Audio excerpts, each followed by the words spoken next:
안녕하세요. 슬기로운 캠핑 생활입니다. 캠퍼 여러분, 캠핑 장비를 선택하실 때 가장 오랜 시간 고민을 하신 장비가 어떤 거였는지요? 제 경우에는 텐트였는데요. 텐트는 캠핑의 가장 기본적인 장비이기도 하지만 워낙 종류가 다양해서 가장 선택하기 어려운 장비이기도 합니다. 그래서 오늘은 캠핑의 가장 기본 장비인 텐트를 선택하실 때 텐트 종류별 장단점과 선택 시 고려하실 점에 대해 제가 그동안 겪었던 개인적인 경험에 따른 의견을 드리려 합니다. 첫 번째, 백패킹 텐트입니다. 처음 텐트를 구입 시 향후에 오토 캠핑과 백패킹에 모두 활용하고 싶으신 분들도 계실 겁니다. 나중에 백패킹을 꼭 하실 거라면 처음부터 백패킹용 텐트로 시작하셔도 괜찮습니다. 백패킹용 텐트의 가장 큰 장점은 당연하겠지만 장비 무게가 가볍고 수납의 부피가 매우 작습니다. 또한 대부분 설치도 간편하고 설치에 드는 소요시간도 매우 짧습니다. 백패킹용 텐트를 오토 캠핑에 사용하는 방법은 타프 아래나 리빙 텐트 안에 이너 텐트로 사용하는 것인데요. 텐트를 주로 잠만 자는 용도로 이용하시는 분들은 백패킹 텐트를 오토 캠핑에 이용하셔도 괜찮습니다. 제품별로 차이가 있긴 하지만 경량화를 목적으로 내부 이너 텐트에 메쉬를 많이 사용하기 때문에 여름에 타프나 나무 그늘을 찾아 이동이 쉽고 플라이를 걷으면 시원합니다. 백패킹용 텐트는 제품 특성상 제원표의 적정 사용 인원수보다 실제 쾌적 사용 인원수는 1명 정도 적다고 보시면 됩니다. 즉 2명이 이용 시에는 적어도 3인용 이상은 구매하셔야 어느 정도 편안한 공간이 된다는 점 참고하시기 바랍니다. 하지만 단점도 있는데요. 우선 가격이 일반 오토 캠핑용 돈텐트보다 상대적으로 비싼 편입니다. 경량화를 위해 고가의 경량 폴대 등 비싼 소재를 사용하기 때문인데요. 또한 경량화를 위해 스킨도 얇기 때문에 내구성이 약하고 차광 성능도 아쉽습니다. 텐트 내부의 거주 공간도 상대적으로 좁고 특히 천장이 낮으므로 잠자는 용도로만 사용하실 수 있습니다. 동계에도 백패킹 텐트를 이용하시려면 텐트 내부에서 난방이 어려우므로 난방이 되는 거실 텐트에 이너 텐트로 사용하시는 게 좋습니다. 두 번째, 일반 오토 캠핑용 돔 텐트입니다. 오토 캠핑용 돔 텐트의 가장 큰 장점은 선택의 폭이 넓다는 점입니다. 대부분의 캠핑 브랜드들이 가장 주력으로 다양하게 만드는 제품군이 바로 오토 캠핑용 돔 텐트이기 때문에 캠퍼 입장에선 가장 많은 선택지가 있는 것입니다.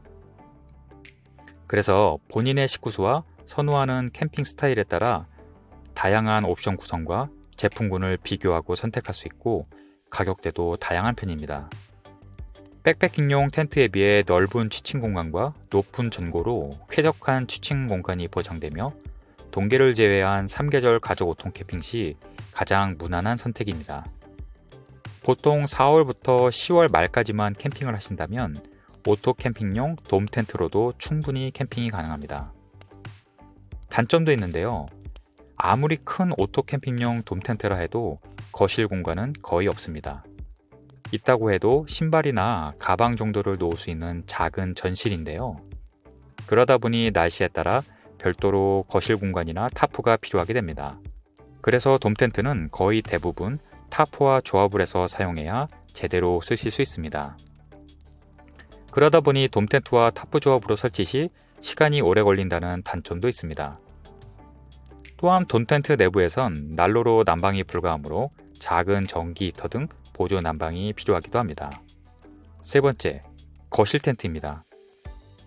겨울을 포함한 4계절을 딱 하나의 텐트로 캠핑을 하고 싶다는 캠퍼님들에겐 거실 텐트가 유일한 답인 것 같습니다. 돔 텐트는 겨울에 단독 사용이 어렵지만 거실 텐트는 조금 불편해도 여름에도 사용이 가능하기 때문인데요. 최근에는 천장의 안막 기능을 강화하여 여름에도 어느 정도 시원하게 사용이 가능한 거실 텐트도 나오고 있습니다. 거실 텐트의 장점은 취침 공간과 거실 공간을 한 번에 해결할 수 있다는 점과 날씨에 관계없이 안락한 캠핑을 즐길 수 있다는 점입니다.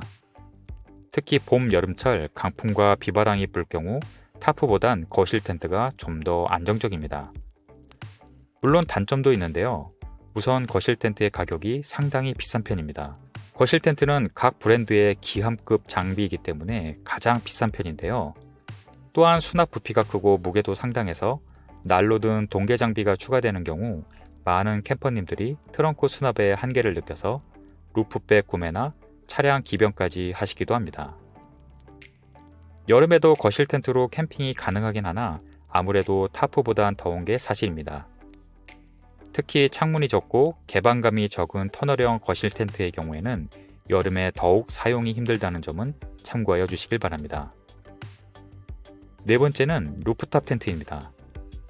차량의 지붕에 항상 설치하고 다니는 루프탑 텐트를 이용하시는 캠퍼님들도 많습니다. 루프탑 텐트는 처음 입문하실 때부터 선택하시는 분들보단 텐트를 거쳐서 기변하시는 분들이 더 많습니다. 텐트 캠핑을 하시면서 느꼈던 불편함이 루프탑 텐트로 자연스럽게 기변하게 되는 것 같습니다. 루프탑 텐트의 가장 큰 장점은 다른 옵션, 예를 들면 어넥스나 어닝 등을 빼고 단독 설치 시에는 텐트에 비해 설치와 철수가 빠르다는 점과 바닥 상태에 관계없이 바닥 공사가 불필요하고 설치되어 있는 두툼하고 편한 매트 덕분에 편한 취침을 할 수 있다는 점입니다. 또한 어느 정도 이불이나 침낭도 같이 수납이 가능한 장점이 있어서 트렁크 공간이 여유로워집니다. 그래서 노지 캠핑이나 로드 트립을 하면서 간편한 잠자리를 필요로 하시는 분들께 적합합니다. 하지만 단점도 꽤 많은데요.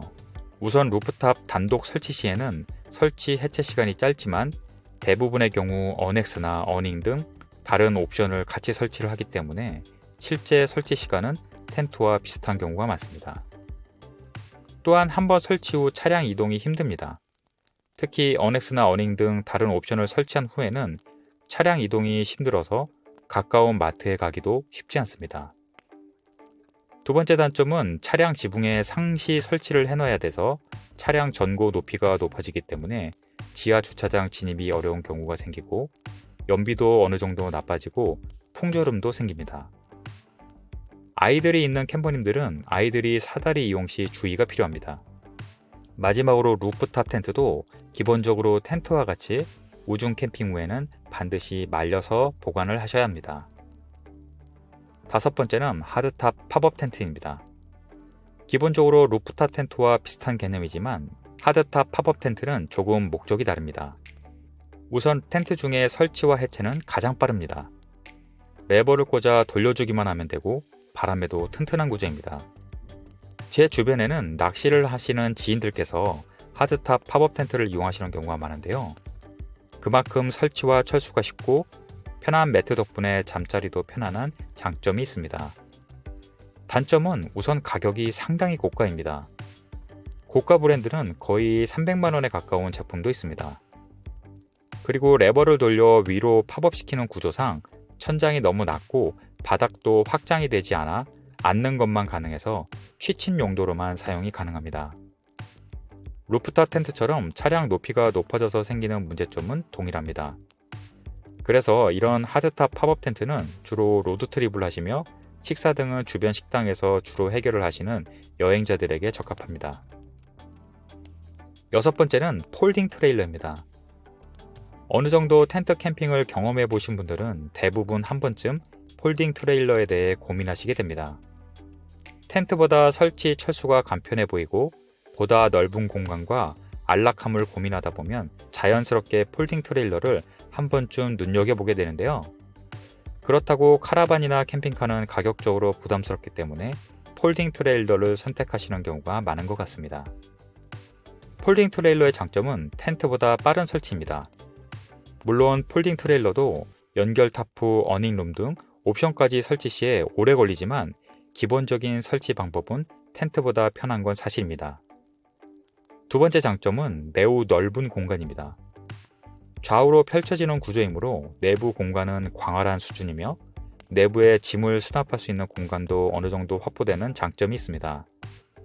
그래서 대가족 캠퍼님들이 폴딩 트레일러를 많이 선택하시곤 합니다. 또한 일반 카라반에 비해 지하 주차장 이용도 가능하다는 장점도 있고 난방에 따라 사계절 모두 사용이 가능합니다. 단점도 물론 있는데요. 아무리 높이가 낮은 트레일러지만 차량 견인이라는 심적인 부담감은 동일합니다. 카라반을 운영하시는 캠퍼님들은 모두 동감하실 텐데요. 견인은 그 자체가 심적으로 부담이 있습니다. 후진이라든지 좁은 길이라든지 유턴이라든지 늘 신경을 쓰게 됩니다.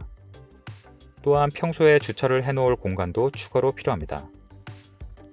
우주 캠핑 후에는 늘 말려서 보관해야 하는 점은 텐트와 다르지 않고 패브릭 소재의 한계인 마모 현상과 방음 등에 취약한 한계도 있습니다. 저는 개인적으로 트레일러를 견인했을 때는 집에서 캠핑장으로 이동하는 중간에는 식당이나 마트를 거의 들르지 않았는데요. 바로 주차가 쉽지 않았기 때문입니다.